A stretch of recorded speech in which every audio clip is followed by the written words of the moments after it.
Python KK Java tutorials. In this video tutorial, we'll talk about Python IDLE. As you know, once you install Python on your Windows machine, then directly you can start working using Python shell, right? So here I'm going to search Python on my machine, and here you can see Python 3.9, which I had installed in my previous video. Yeah, so if I click over here, then here you can see Python shell has been opened, and here I can call like print function to basically print hello world message, right? And here you can see hello world message is printed successfully on this Python shell. Apart from that, if you want to do some kind of calculation, like I would like to do some kind of addition, then that gives me the result as well. Yeah, so if you want to close this shell, then directly you can click on this close button, or you can call exit function. Yeah, and this will be closed.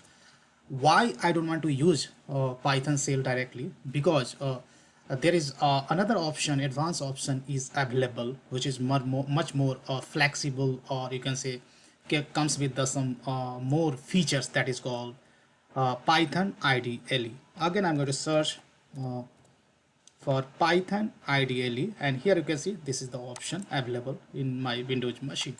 So how this got installed on my machine? So basically, when Python IDLE basically included in the Python installation on the Windows and Mac, right? Once you install Python executable on Windows or Mac operating system, that gets installed automatically. If you are a Linux user, then you should be able to find and download Python IDLE using your package manager. Once you have installed it, you can then use Python IDLE as an interactive interpreter or as a file editor, right? So Python IDE shell give us much more flexibility, right? So here I can run any kind of statement, Python statement directly, like Python shell. Apart from that, I could do many operations. Python IDLE supports kind of auto support operation as well, right? That we will see in the next video tutorial. Of course, in this video tutorial we'll stick to the some basic operation. Apart from that, if you want to create some kind of file, or you can open some existing Python file and you can run directly using IDLE. Apart from that, this provides a lot of various options that we will explore in the next video tutorial. But in this video tutorial, let's go for the basic operation. First of all, I'm going to print a basic string, popular message, hello world, right? Like how we did on Python shell, right? And here you can see we are able to print hello world message. Yeah? If you want to perform some kind of basic operation, arithmetic operation, that we can do as well. So here of course you can use some kind of literal to perform some operation, like I would like to complete 20 plus let's say 30, it is giving me the result. So in this way you can perform some kind of arithmetic operation like addition. But here I'm going to declare some variables. I'm going to assign let's say 10 in variable A. Variable B I'm going to declare there, I'm going to assign 20, and variable C I'm going to assign 30. Yeah, now we have a three variables A, B, C, right? And we have stored three different values in these variables. Now let's say I would like to perform addition, A plus B plus C, right? So you can specify some space of vector visibility. So here you can see we get the result as 30. Yeah. Now let's say this is the basic operation like addition, right? We can do some kind of subtraction as well. Let's say I would like to subtract A minus B, and this is giving us minus 2, right? So this is all about the addition and subtraction, right? Let's say we can do multiplication and division as well, right? So let's say I would like to multiply A multiply by B. So here you can see we get the result at 200, right? 10 multiplied by 20, it gives us 200, right? Now we can do some kind of division as well.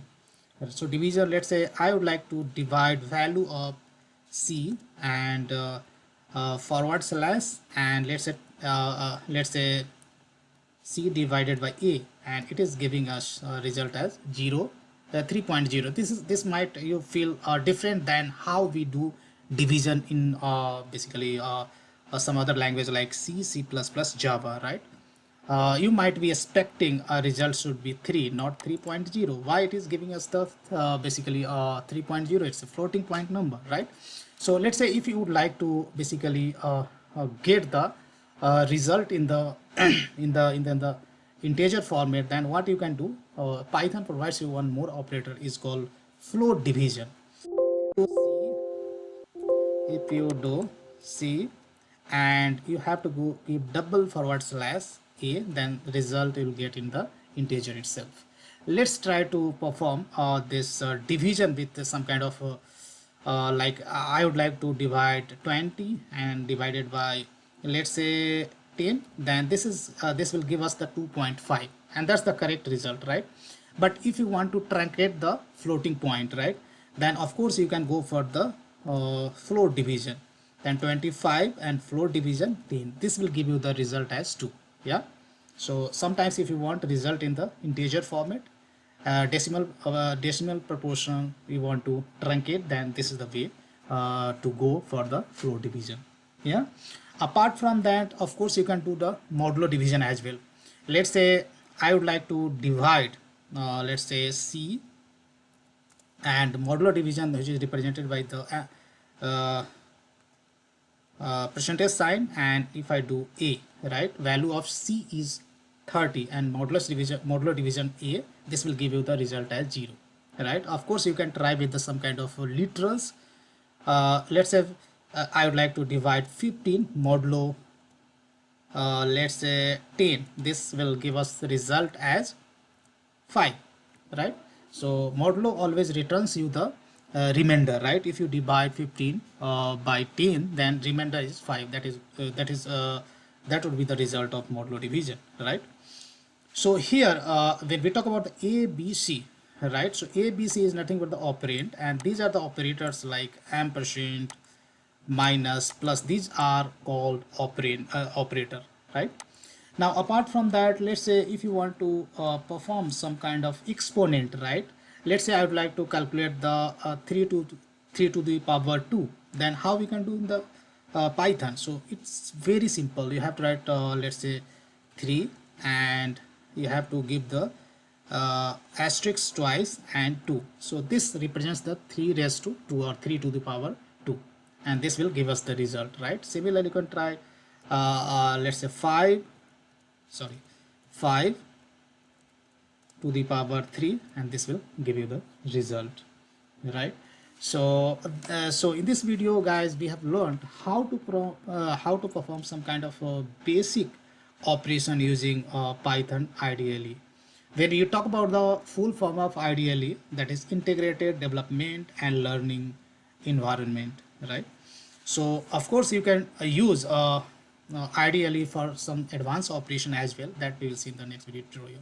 Guys, big thank you for watching this video, and see you there in the next video tutorial.